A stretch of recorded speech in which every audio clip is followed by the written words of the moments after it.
So, how would you describe your personal brand? Wow. My personal brand. I would say I'm a collaborative guy. I really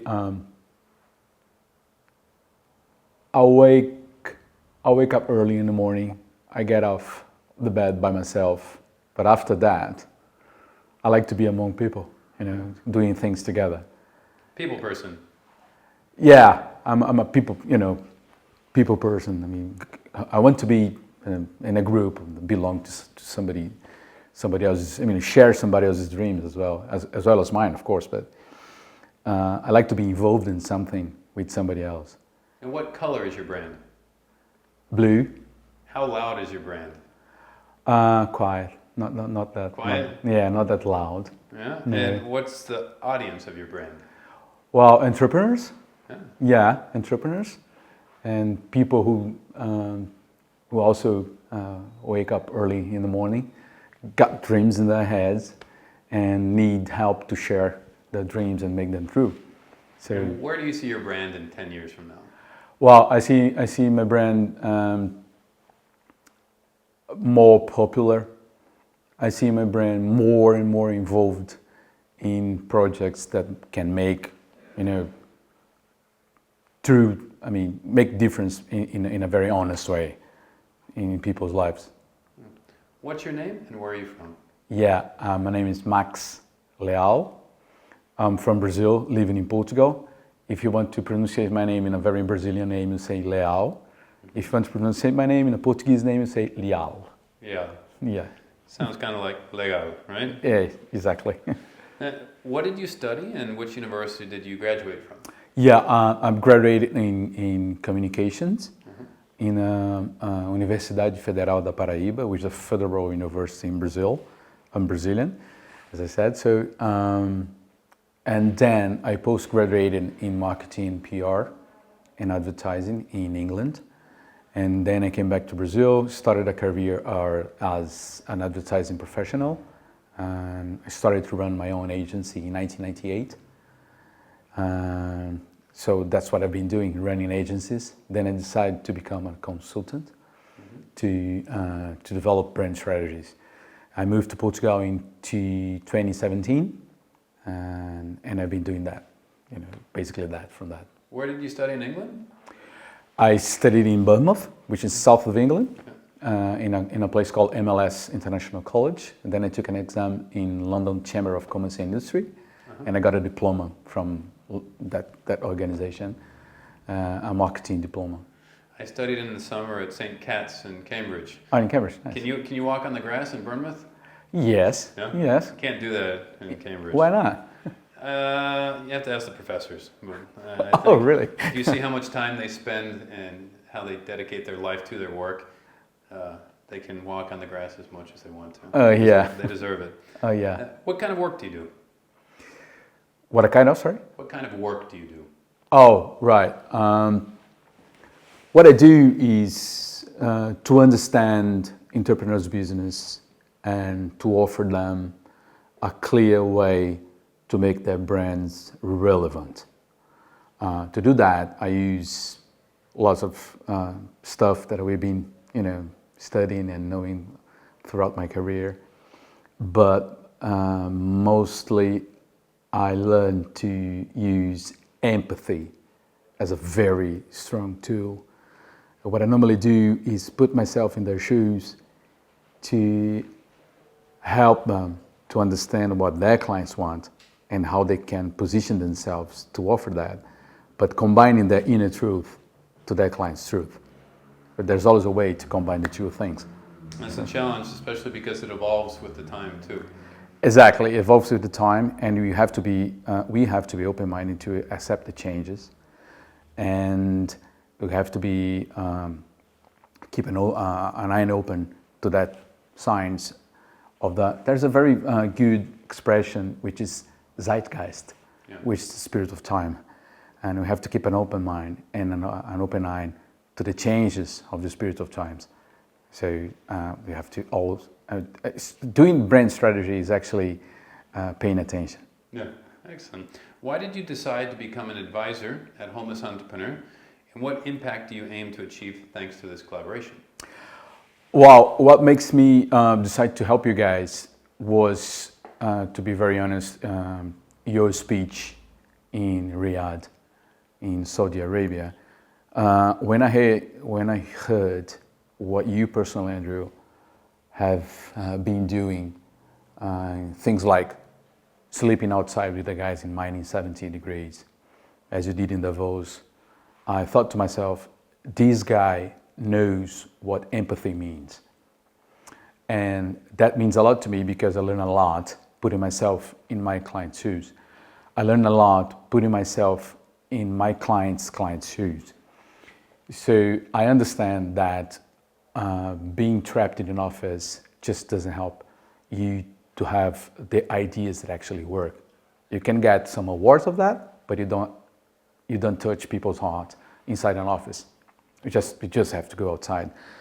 And I asked yourself, I said, hey Andrew, can you tell me what exactly, if you learned something in those experiences, if you brought something from those experiences to your day-to-day challenge in the office in the Homeless Entrepreneur, and you say yes, definitely.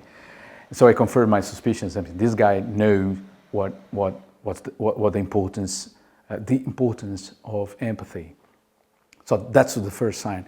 Second, I think it's very important for us. I mean, the world doesn't need a lot of things.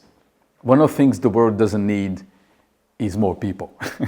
I'm joking, of course, but what I'm trying to say is we have people enough, and people who doesn't have, who don't have help to bring, to be included again in the economic system. So we need people to do that for them, to help them to do that.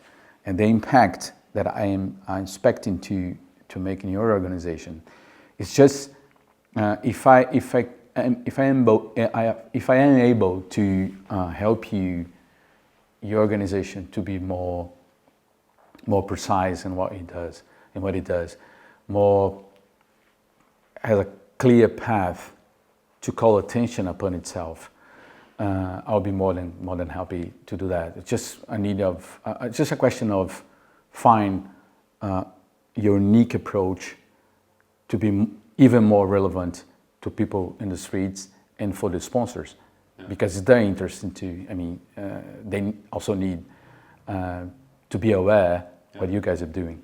Yeah, so you empathize with my empathy?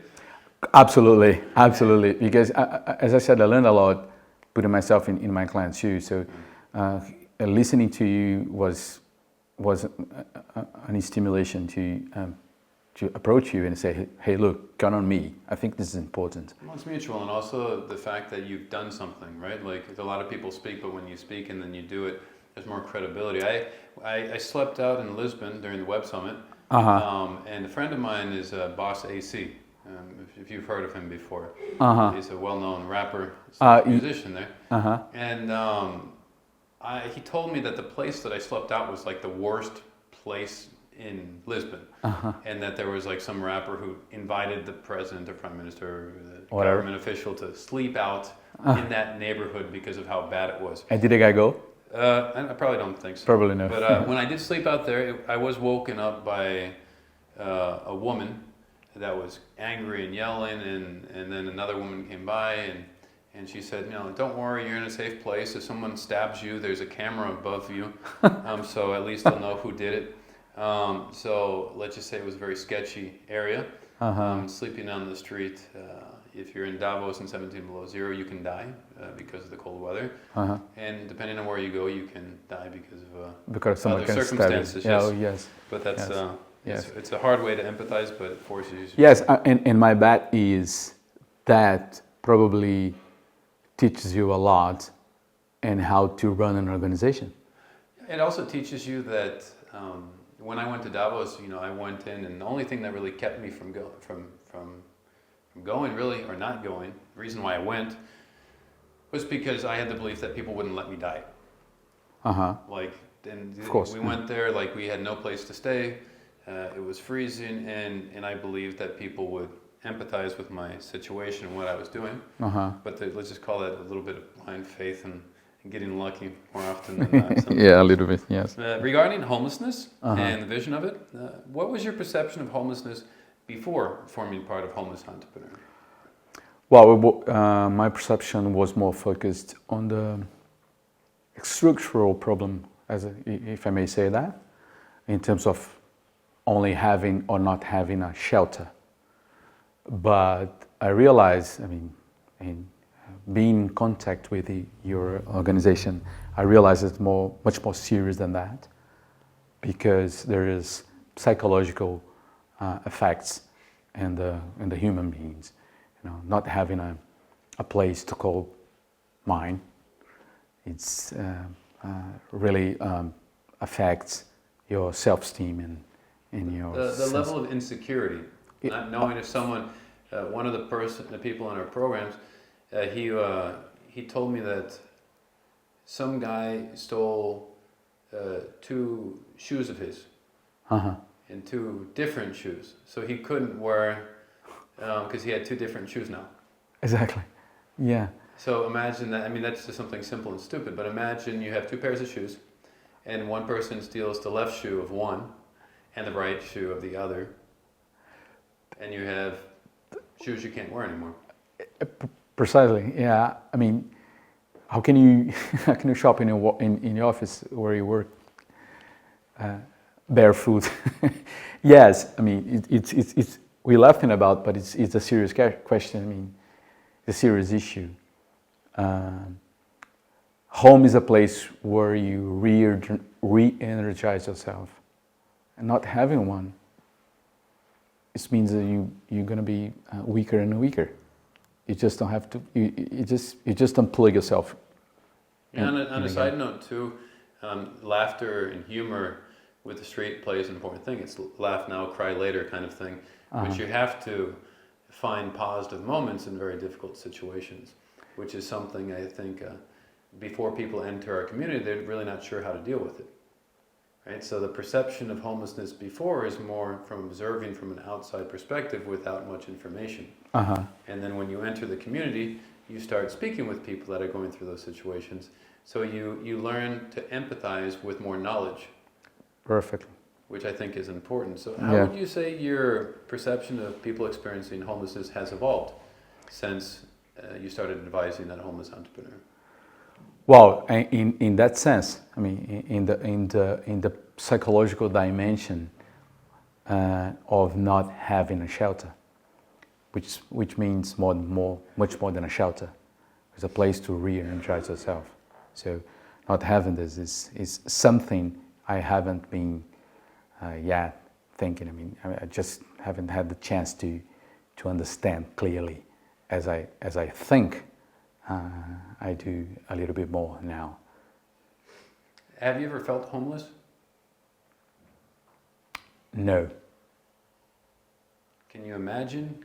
If you empathize with someone who was sleeping in the street and had been there for 365 days, if you tried to empathize with that person, what would be going on in your head? What would you be thinking? Well, the amazing thing about empathizing is not having pre-expectations or pre-thoughts, as I may say. But I definitely would to have the experience, so I could definitely understand what is the experience of not having a home to call mine, or sleeping on the street, or not feeling to belong to somewhere. We feel to belong to some people. We also feel to belong to. What would you have done if you would have flown here and you would not have a place to stay? Someone took your wallet and you didn't have an option. What would you do? I would probably sleep outside, or you knock somebody else's door, or I will ask. I will manage somehow. Yeah. I have no idea. Yeah. I thank God I've never had this sort of experience, but I mean, I would have to face it anyway. So I would go to a Brazilian bar if I was you. That'd probably be the fastest way to meet people. yeah. Regarding the advisory support you're providing, and we're going to be doing a 3-day workshop with you. You flew in today from Lisbon. Yep. And we really appreciate it. We'd like to thank you. It means a lot to us. What type of advisory support are you providing our community, and what do you plan on focusing on these 3 days? Right. The main focus is helping homeless entrepreneur brand to be more relevant, to be more present in sponsors day to day and the homeless people day to day, right? So the way we do that is identifying very human needs in both sides and develop benefits that your brand can deliver for those sides, right? For the both sides. It's not an easy process, but it's perfectly doable as long as you keep focused. And what I expect as a result is that you can stand out from the pack as a relevant brand, making a relevant job, because you get that something that people sometimes just don't know how to explain, but they feel. Because it's 100% based, the advisory that I provide is 100% based on human needs and human behavior. As an expert in brand strategy, branding, when you see the word homeless next to the word entrepreneur, yes, laughing, yeah, don't cry. What goes on in your head? A richness. I see richness in this because there's two. It's apparently two opposite things, but you guys are proving that they are not. So that's the richness come from. That's the apparent contradictory ideas that somehow you guys managed to prove that they are not. No. So it's possible to take people out from the streets and turn them into business professionals. Why not? Yeah. Well, we also, it's the entrepreneurial aspect of starting up a new life. You can be an entrepreneur or an intrapreneur. Right? So not everyone has an intrapreneur, someone that's an entrepreneur within an organization. And an entrepreneur could start their own business, but it's the startup mentality, the entrepreneurial mentality of starting your life up from scratch. Exactly. Which is so important. Exactly. Regarding your advisory support, what's your opinion is, how important is it to be well advised in order to reach one's goals? Well, most of the time, especially in medium and small organizations, we don't have the means to get the expertise you need to give the next step, right? So that's the importance of outsourcing some tools or experiences of people to help you to do that. I think the importance is the opportunity to show to the organization what the possibilities of to make this next step without necessarily have to employ somebody, or you just offer your knowledge and the organization will be able to give this next step. Great. What professional milestone are you the proudest of and why? You mean myself? You. Well, my case is, I would say, I've been helping brands in the last 25 years. And I would say I have been collecting some very, important results for some brands I helped. I helped the local government of my home state back in Brazil since 2011, which is 12 years from now. And we have been reaching very important goals from back then to now. And I'm very proud of helping small entrepreneurs, people who are at the very beginning, and just by having the chance to count with my help, they could just grow exponentially. So I'm very happy with those results. I'm sure both the government and the small entrepreneur appreciate your support. Oh, yeah. In reference to your professional growth and reaching your professional goals, How important are social media channels like LinkedIn? Well, I think social media channels are important, but I wouldn't say they are more important or less important. I like to think those as touch points, and every touch point has its particulars. I mean, they are peculiar in their very own way. So social media like Instagram or LinkedIn, they have their own way of having adventures or not. It's just a question of figuring out how to use them. But I'm sure you never had the expression of things like marketing of television, right? Yeah. Marketing of radio, or marketing of out of home, marketing of movies or things like that. That's why social media marketing is a thing I don't believe in. Yeah. So what I believe is social media is a platform of interaction, and they have the whole advantage. And the key thing is how to lead with those platforms, how to learn from that. Which is the most important for you? Touch points? Yeah. Depends on the brand. Depends on if you ask, for instance, which is the... For your personal brand? For my personal brand, I would say LinkedIn for sure. Yeah. LinkedIn for sure. As I'm business to business advisory, I would say LinkedIn is the most important channel for me. Excellent. What are the challenges and benefits of advising with homeless entrepreneurs? Wow. The benefits for myself is having the possibility of another case. I'm pretty sure that providing that we follow the steps, we have a biggest opportunity here to make something really relevant, to stand out, right? And the challenges are how to arrange and provide the necessary means to actually roll out the things that we have to roll out, to make them happen. Executing. Yeah, that's the word, thank you. To execute the things. That's always a challenge, but that's also... Exactly, yeah, I mean, let's talk to people as you talk to people. There's a lot to do. Yeah. Sure. Then, if you had to choose an action that could get the attention of international press, what would it be? An action by? Promoting, like something we're doing with Homeless Entrepreneur to get the brand out there. What is a specific action or something to promote the brand that you think that we could do to get the attention of the international press?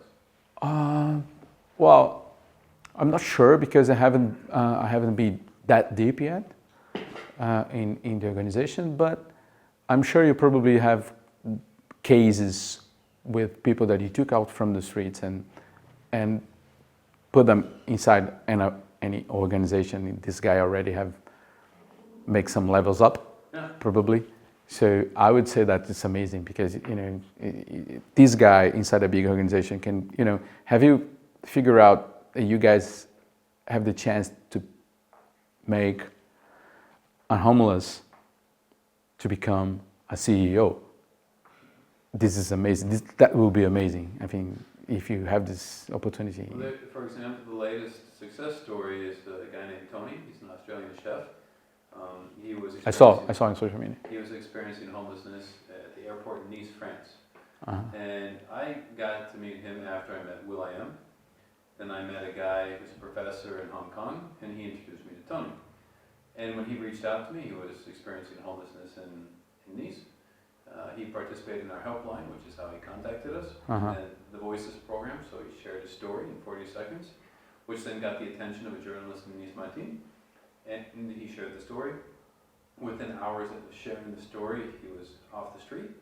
There was a very kind woman that opened up her doors for him, and then a family opened their doors to him, and then when he had 7 days to go, he kept looking for work, and then he just got a job to work for a billionaire, to be the chef on his yacht, which his contract starts on the 20th of this month in May, and it will last until October.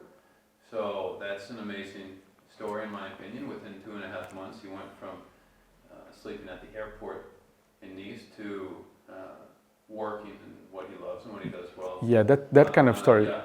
Yeah, that kind of story is you know, it's amazing. It moves me a lot. I mean, it's really touching, and I think about, I mean, if this guy